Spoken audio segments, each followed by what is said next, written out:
हे दोस्तों, welcome back to the channel. तो आज से हम स्टार्ट कर रहे हैं हमारा ओसीएम का चैप्टर नंबर 4, जिसका नाम है ऑर्गेनाइजिंग। ऑलरेडी मैंने आपको 3 चैप्टर पढ़ा दिया है। अगर आपको सारे चैप्टर के वीडियोस देखने हैं तो डिस्क्रिप्शन में लिंक है, आप देख सकते हैं। चलिए आज शुरुआत करते हैं चैप्टर नंबर 4 की। तो चैप्टर का नाम है ऑर्गेनाइजिंग। आपको देखने में ये चैप्टर बड़ा हार्ड लगता होगा या आपने पढ़ा होगा तो आपको हार्ड लगता होगा, लेकिन मैं आपको बता दूं कि ये जो चैप्टर है बहुत ही ज़्यादा सिंपल है एंड आपको बहुत ज़्यादा मज़ा भी आएगा अगर आप अच्छे से समझेंगे तो। लेकिन एक और चीज़, ये चैप्टर बहुत ज़्यादा इम्पॉर्टेंट है, वेरी इम्पॉर्टेंट, क्योंकि इसमें से एमसीक्यूज़ भी आएंगे, प्लस इसमें से 1 मार्कर भी आएंगे, 2 मार्कर भी आएंगे, 3 मार्कर भी आएंगे, प्लस 5 मार्क के भी क्वेश्चंस इस चैप्टर में से आने वाले हैं। तो आप देख सकते हो कि कितना ज़्यादा इम्पॉर्टेंट है ये चैप्टर। तो हमें इसे बहुत ही ज़्यादा अच्छे से समझना है। शुरुआत करें। आई होप कि आप एकदम जोश के साथ शुरू करने के लिए तैयार है। चलिए शुरुआत करते हैं इंट्रोडक्शन से कि आखिर ये ऑर्गेनाइजिंग है क्या। ठीक है, तो देखिए आपने प्लानिंग पढ़ा है ना, 3rd चैप्टर में आपने प्लानिंग पढ़ा। तो हम पहले क्या करते हैं, अपने ऑर्गेनाइजेशन का एक गोल सेट करते हैं, एक ऑब्जेक्टिव डिसाइड करते हैं कि हमने जो बिज़नेस स्टार्ट किया है आखिर उसका ऑब्जेक्टिव क्या है। ठीक है, लेकिन यार क्या आप सिर्फ ऑब्जेक्टिव से सक्सेसफुल हो जाओगे? आपने डिसाइड कर लिया कि हाँ मेरे को ये करना है, तो क्या आप सक्सेसफुल हो जाओगे? नहीं हो पाओगे। आपको उस प्लानिंग को इम्प्लीमेंट भी तो करना पड़ेगा ना, आपको एक्शन में भी लाना पड़ेगा। चाहे वो कोई पढ़ाई का प्लान हो या फिर वो कोई बिज़नेस का प्लान हो, सिर्फ प्लान करने से कुछ नहीं होगा, आपको उसे एक्शन में लाना पड़ेगा। तो देखो, उसी प्लान को एक्शन में लाने के लिए एक स्ट्रक्चर तैयार किया जाता है। क्या तैयार किया जाता है? एक स्ट्रक्चर तैयार किया जाता है लोगों का। मतलब बहुत सारे जो लोग आपके बिज़नेस में काम करते हैं ना, उनका एक प्रॉपर स्ट्रक्चर तैयार किया जाता है ताकि वो सब मिल के गोल्स अचीव कर पाएँ, और उसी स्ट्रक्चर को कहा जाता है ऑर्गेनाइजिंग। ठीक है, हमारे बिज़नेस में तो बहुत सारे लोग काम करते हैं, लेकिन जब हम उन सभी लोगों को एक प्रॉपर वे में, एक अच्छी तरह से स्ट्रक्चर्ड फॉर्म में, हम एक अच्छी तरह से एक ऑर्गेनाइजेशन बना देते हैं, मतलब एकदम उनको सही पोजीशन पे बिठा के एक प्रॉपर स्ट्रक्चर तैयार कर देते हैं एंड फिर हम उन सब की मदद से अपने गोल्स को अचीव करते हैं, उसे ही कहा जाता है ऑर्गेनाइजिंग। मतलब एकदम सिंपल कहूँ तो आप लोगों को ऑर्गेनाइज कर देते हो ताकि गोल्स इजीली अचीव हो पाएँ। ठीक है, देखिए जहाँ पे एक या एक से ज़्यादा लोग काम कर रहे हैं ना, वहाँ पे आपको ऑर्गेनाइजेशन बनाना ही पड़ेगा, यानी कि ऑर्गेनाइजिंग आपको करना ही पड़ेगा। अब देखिए कैसे पता चलेगा कि आपका जो बिज़नेस है उसमें आपको सक्सेस मिलेगा या नहीं, आपको गोल अचीव होगा कि नहीं।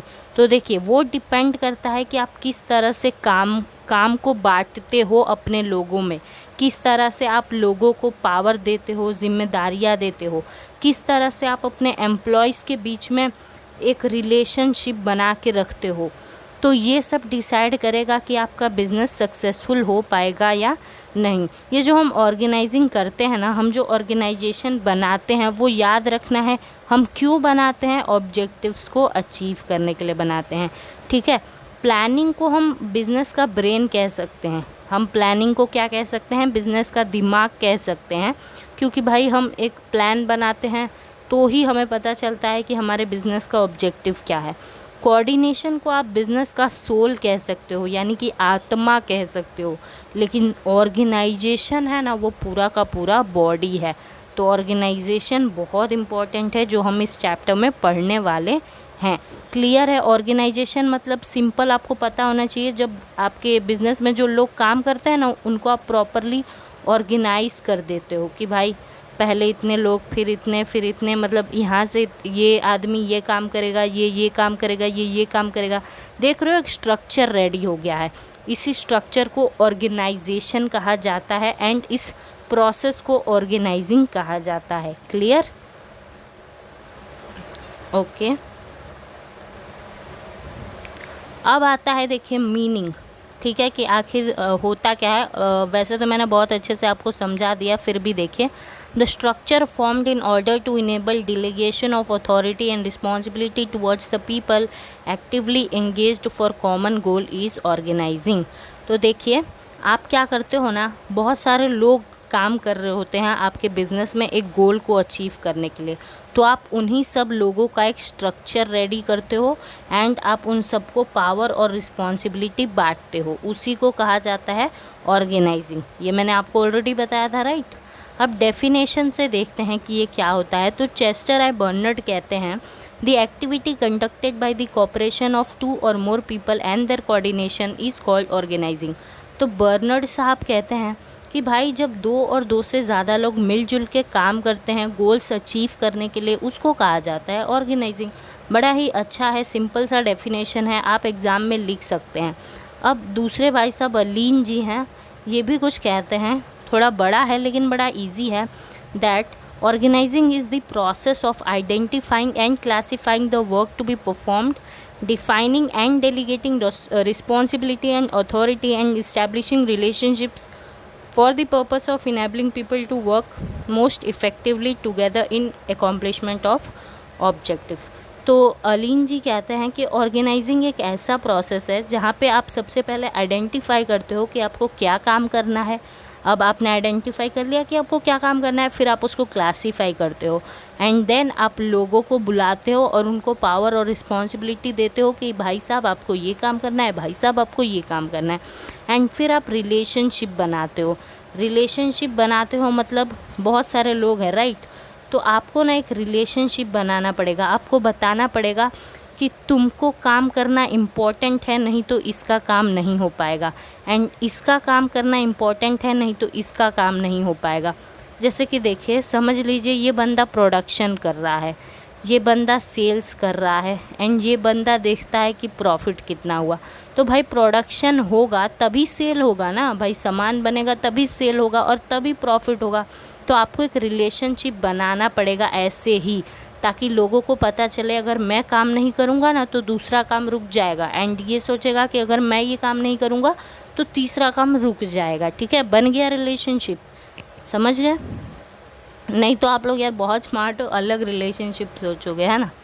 चलो कोई नहीं।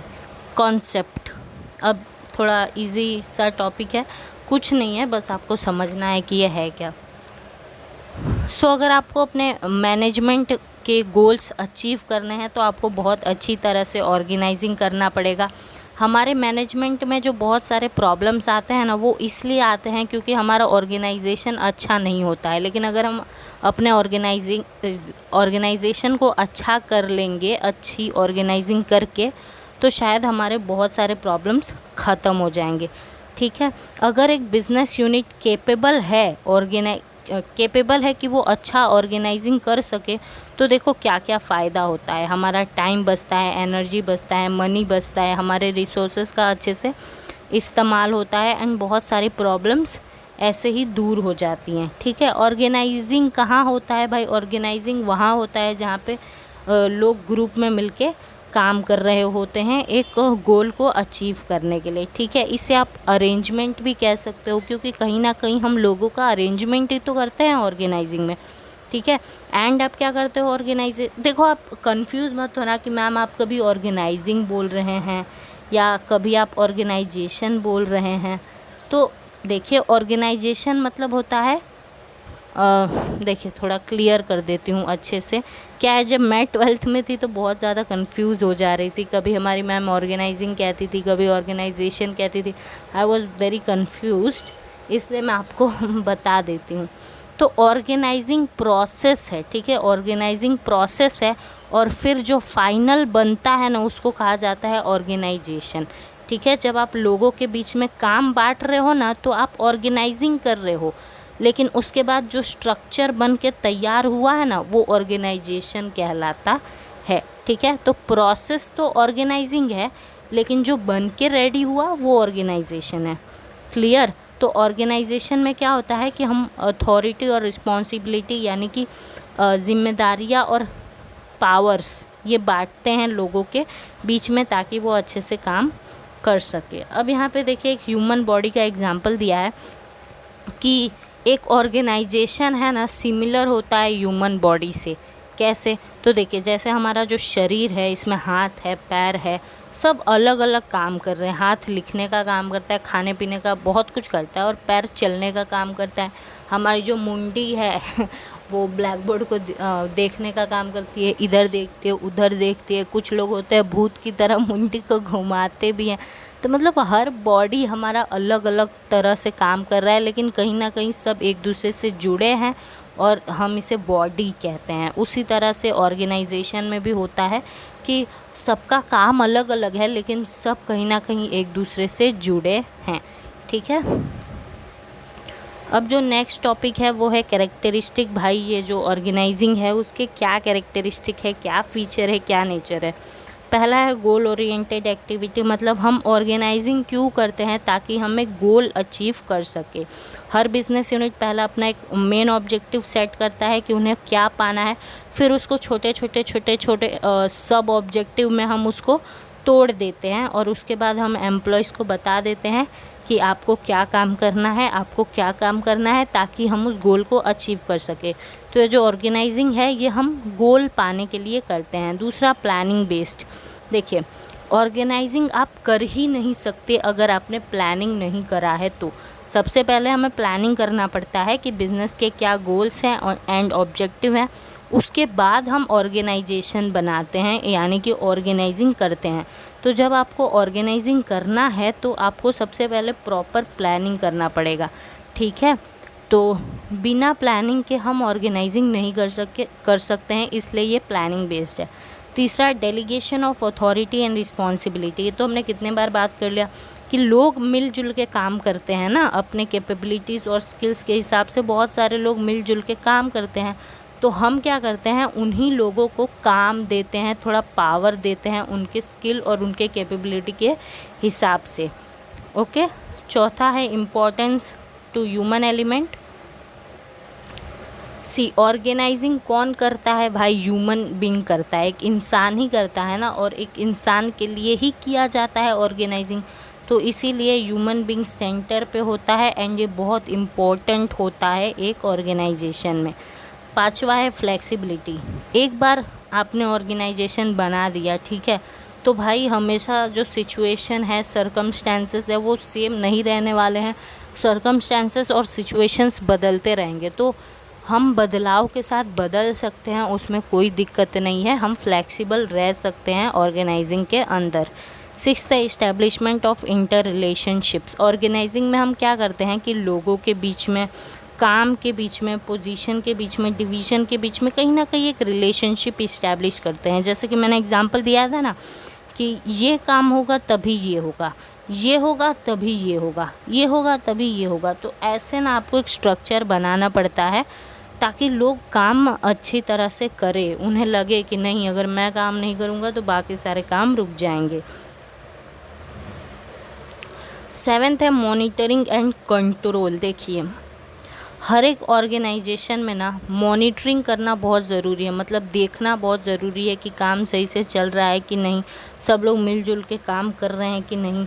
ये दोनों बहुत ज़्यादा ज़रूरी है, इसीलिए इसे ऑर्गेनाइजिंग का एक इम्पॉर्टेंट एलिमेंट कहा गया है। किसको, कंट्रोल को और कोऑर्डिनेशन को।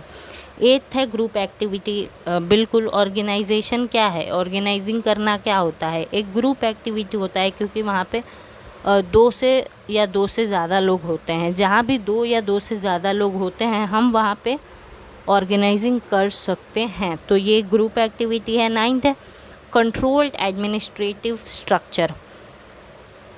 ऑर्गेनाइजिंग एक कंट्रोल्ड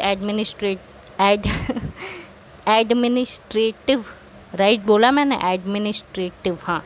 तो ऑर्गेनाइजिंग ना एक कंट्रोल्ड एडमिनिस्ट्रेटिव स्ट्रक्चर है, मतलब कि है ना, इसे कंट्रोल किया जाता है रूल्स रेगुलेशंस की मदद से। समझ आया, इसे क्या किया जाता है, कंट्रोल। बहुत सारे लोग हैं ना, तो हम रूल्स और रेगुलेशन की मदद से इन लोगों को कंट्रोल करते हैं। तो कहीं ना कहीं हम क्या कर रहे हैं, अपने पूरे ऑर्गेनाइजेशन को ही कंट्रोल कर रहे हैं। तो इसीलिए इस स्ट्रक्चर को कंट्रोल्ड स्ट्रक्चर कहा गया है। क्लियर, आपको सब कुछ समझ आया? ओके, आई होप सब कुछ समझ आया है।